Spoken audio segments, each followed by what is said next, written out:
everyone, Emily here from Emily Reads, and today I have for you the Give a book tag. And I saw this book tag on the Rumi's Digest channel, and they said that Catherine Zofrea was the person who made this book tag. And when I saw this, I thought, oh, I would like to do that. Now, I have not been tagged, but I still decided to do the book tag just because why not? I love talking about books. Um, it's a jury day here on a Tuesday in Central Illinois, and I thought it would be a perfect time to record this book tag before I go back to the rest of my spring break plans of decluttering and cleaning the house or my apartment. So I've taken care of the office this afternoon, and tomorrow I'm going to start tackling my kitchen and get that Tupperware cabinet under control. But at any rate, so the first prompt is give a book that will make someone smile. And I've talked about this before, and that is A Nest for Celeste by Henry Cole. And I'm not going to go too much into this book because I talked about it, I think, in my January wrap up. But this is a book about Celeste who lives on a plantation in the South. And Audubon and his apprentice come to that plantation one summer to sketch the wildlife there. And it's just a story of Celeste and her adventures. And it's a beautiful story of friendship, and it has beautiful pictures in it. The next book is Give a Book That You Don't Talk About a Lot. And I really don't talk about this that much anymore, but that will be The Chosen by Hayan Potok. And I read this, and I'm hoping I'm pronouncing his name right. I read this in the 8th grade. I read it in my English class, and I have read this numerous times since then.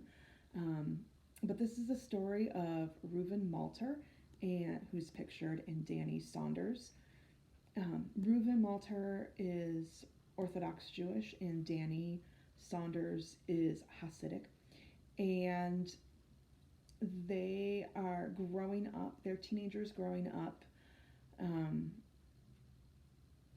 post World War II, like shortly after World War II ended in New York City. And it's just a story of their friendship and also how to navigate their faith as the world becomes more modern, and how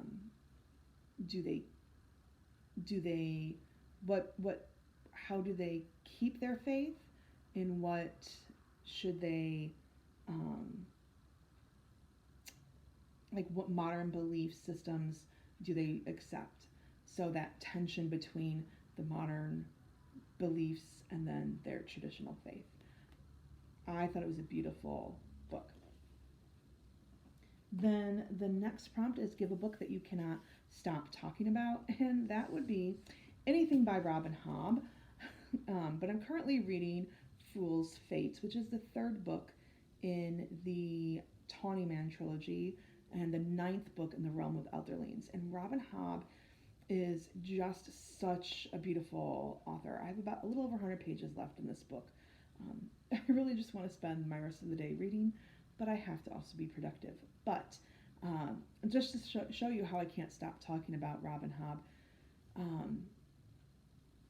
I was at my Bible study Wednesday last week, and people were asking, what are you going to do over spring break? And I said, well, of course, I'm going to declutter and clean and organize, and then I'm going to read. And someone said, let me guess, you're going to read a Robin Hobb book? And I said, well, yes, I am. And I had posted a picture of this book on Facebook the other day, and that same person who said, oh, you're going to read Robin Hobb, she said, I'm going to pick her up now, I'm going to start reading her. And then someone else said, well, how do I get, what should I start reading with her first? And another of my friends on Facebook, I had posted Fool's Errand, which was it was my first ever 5 out of 5 star book. She was like, what do I read first? So I've turned at least 3 people on to Robin Hobb. So, Robin Hobb. Then the next prompt 4, give a book that people are going to love or hate. And that would be The Invisible Life of Addie LaRue by V.E. Schwab. I actually loved this book. I know there are a lot of people who hated this book. And I think part of the reason why I loved this book is I had read it right after I had finished reading Hamnet and was thoroughly disappointed by Hamnet. And when I started reading this, V. Schwab, I felt just had very lyrical, beautiful writing, and it was what I wanted out of Hamnet. This is my first and only book that I've read by V.E. Schwab. I really enjoyed it, and I'm looking forward to reading more by her. Then the next is give a book for someone who needs to get all up in their feels. And that would be The Joy Luck Club by Amy Tan. This is an old book. You can see how beaten up it is. I read this in high school. I read this twice in high school. Once on my own, and then I took a modern U.S. Novel class. And this is the story of, I believe it's 4 mothers and 4 daughters. It's been a long time since I've read this book.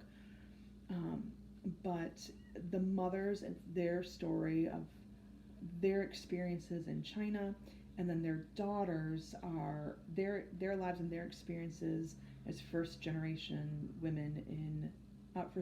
Chinese American women in America. And it was fascinating how some of the struggles that the mothers faced paralleled in the lives of their daughters' lives. It was beautiful. It's heartbreaking, this book. I thoroughly recommend this book. Then the next is a book that gives you immaculate vibes, and that would be Anne of Green Gables by Ella Montgomery. And this is a story of Anne Shirley, who is an orphan, who gets adopted by Marilla and Matthew Cuthbert, who are older siblings, and were hoping to adopt a boy to help out with Matthew on the farm, but they end up with Anne, and they end up falling in love with her and adopting her. So it's a story of family and friendship. Then the next is give a book for someone who likes to be surprised. First, I would give Dune Messiah, which is buried under paperbacks. I just did not feel like digging it out. I just have paperbacks stored up, like stacked up as opposed to across. So Dune Messiah, the ending, I was like, wait, what? Is this really happening? Like, what is going on here? So that's why I would say, for someone who likes to be surprised, Dune Messiah. I also would give Legendborn by Tracy Dion. And Legendborn is the story of Bree Matthews, who goes to UNC Chapel Hill. It is, she's in high school, and they have a special, gifted program there for high school students. And her mother, who died in a car crash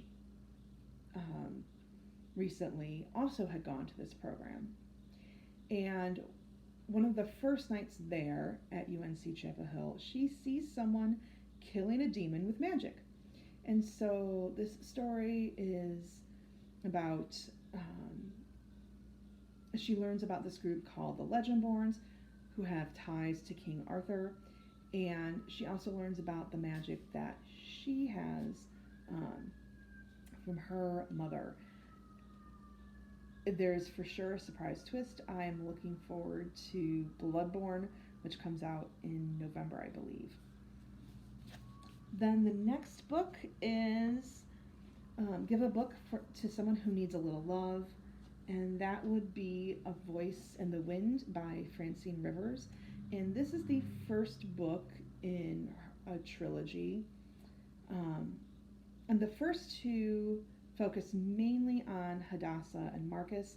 And Hadassah is, she is Jewish by heritage. By faith, she is Christian. This is happening right after Christ and his life. And so Christians are being persecuted. So she hides her Christian faith.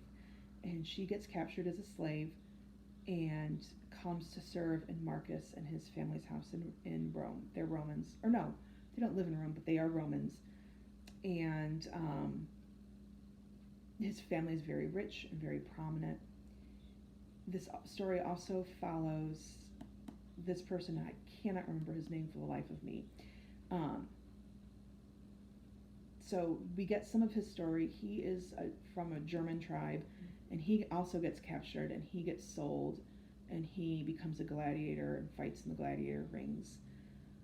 The first two books, while it does have his storyline threaded throughout, focuses mainly on Hadassah and Marcus, and then the third book in the trilogy focuses on him and his story. Then the next book is give a book that is an old favorite, and I chose two. The first is from like my upper elementary school, my middle school, and that is The Witch of Blackbird Pond by Elizabeth George Spear. And this follows the story of Kit Tyler, who her father has passed away. She's now an orphan, and so she was raised in Bermuda. Her father was a sailor, and she'd spend time on his ship. And she, because now her father passed away, she now is traveling to Connecticut Colony to live with her aunt and uncle, whom she's never met. And they are Puritans. And so she struggles to fit in because she was never raised in a religious home. And so she now has to conform to that Puritan society. In addition, she befriends a woman, an older woman, who is Quaker, I believe. And so by befriending her, she can and will be accused of witchcraft. I really enjoyed this story. I think it's a wonderful book. Then the next book I would also recommend for an old favorite, it's a little bit more modern, would be The Hunger Games by Suzanne Collins. I've read this numerous times for just my own enjoyment, but then I also taught this, and I enjoyed teaching it because of the dystopian fiction elements that it has. I enjoy teaching it because of some of the Greek and Roman things that it has in this book. Also, I think it's just high interest for students to read, so that's why I enjoy The Hunger Games. And then the last prompt is a book that you think everyone should read. First, and I'm going to just say I'm just choosing the short story in this. That would be The Yellow Wallpaper by Charlotte Perkins Gilman. And The Yellow Wallpaper, I've talked about this before, is just fascinating. So it's the story of a woman and her husband and her child. They move to a new home, and that new home has this yellow wallpaper. Now, this woman just gave birth, and so this story was written like in the 1800s. I need to back up and explain that. So this woman is suffering from what we now know as postpartum depression. At the time, they called it hysteria. And the reason why is they felt that women struggled, like when they suffered from hysteria, it was because the womb was in the wrong place. It was a floating womb, and it was in the wrong place. And you just got to do stuff to get the womb back into the place that it belongs. And so there's this very famous doctor, and I can't remember his name. He prescribed to his female patients what's called the rest cure. And women during this time, when they're given the rest cure, they're not supposed to do anything. They're just supposed to sit around and lie around and do nothing. And hopefully the womb would then float back to its rightful place. So this woman in the story is prescribed the rest cure. And as she and her family move in this home, she spends a lot of time in this room that has this yellow wallpaper. And so because she can't do anything, she spends a lot of time looking at this wallpaper. And it's basically this woman's descent into madness. And it's just a fascinating read. True story, Charlotte Perkins Gilman was prescribed the rest cure by the doctor who founded this treatment. And she wrote this story when she should have been practicing the rest cure. And she gave that story to the doctor and basically said in a letter to him, like, you need to read this. If I'd followed the prescription that you gave me, like, my fate, I would have turned out like this woman in this book. So that's why I think it just is a must read. It is just a fascinating book. If you're interested in mental health issues, if you're interested in feminist issues, if you're just interested in a really fascinating story, The Yellow Wallpaper. In addition, I also think that everyone should read The Diary of a Young Girl by Anne Frank. I've read this numerous times growing up. When I first started, the first several reads that I've read of this book was prior to when the definitive edition was published. I just think everyone should read it, just for many reasons. I loved hearing Anne's voice and her struggles in dealing with adolescence and fitting in within her family, with her relationship with her mother and her sister and her father. I loved reading about the struggles that she faced having to hide in a secret annex with all these other peoples in tight quarters. I think it's just an important read just for that alone. So I thoroughly recommend, if you have not read The Diary of The Diary of a Young Girl by Anne Frank, you really do need to read it. It is a must read. That is it. Please, if you liked this video, hit the like button, hit subscribe.